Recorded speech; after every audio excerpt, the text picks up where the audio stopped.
प्रिय साथियों नमस्कार। आज 15 जून 2025 है।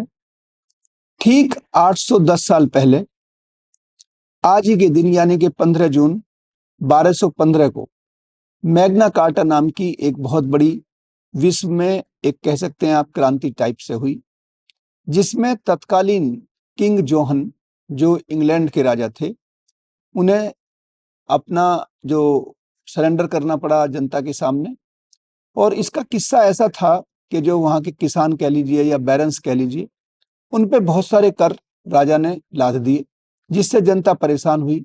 और इस 12 जून 2015 से पहले परिस्थिति ये थी कि एक कंसेप्ट था, king can do no wrong, यानी कि जो राजा होता था वो कानून से ऊपर था। लेकिन जब लोगों का एजिटेशन हुआ और किंग जोहन को ये लगा कि अब हमें जनता की बात माननी पड़ेगी, तो ये मैग्ना कार्टा में एक तरीके का इनका समझौता हुआ। और इससे एक ये जो ह्यूमन राइट है, जिसे हम मॉडर्न ह्यूमन राइट कह सकते हैं, उसका सबसे बड़ी जो डॉक्ट्राइन है उसकी उत्पत्ति होती है कि लॉ इज सुप्रीम।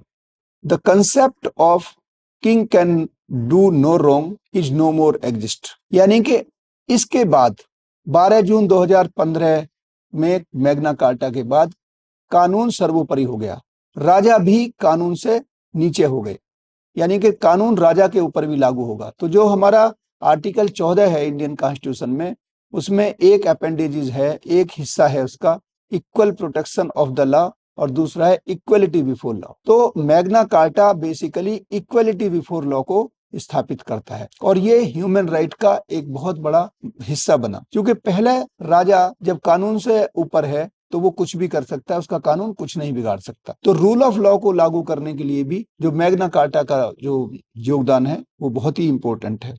और इसी के बाद जो कॉर्नर स्टोन ऑफ लिबर्टी बना मैग्ना कार्टा, इसके बाद इंग्लैंड में बिल ऑफ राइट आया 1689 में, 1689 में, और उसके ठीक 98 ईयर बाद अमेरिकन कॉन्स्टिट्यूशन की उत्पत्ति होती है और UDHR 1948 में आया। तो धीरे धीरे जो पिछले 800 साल की जो यात्रा है हमारी ह्यूमन राइट की, वो बहुत ही महत्वपूर्ण है और मैग्ना कार्टा का योगदान उसमें सर्वोपरि है।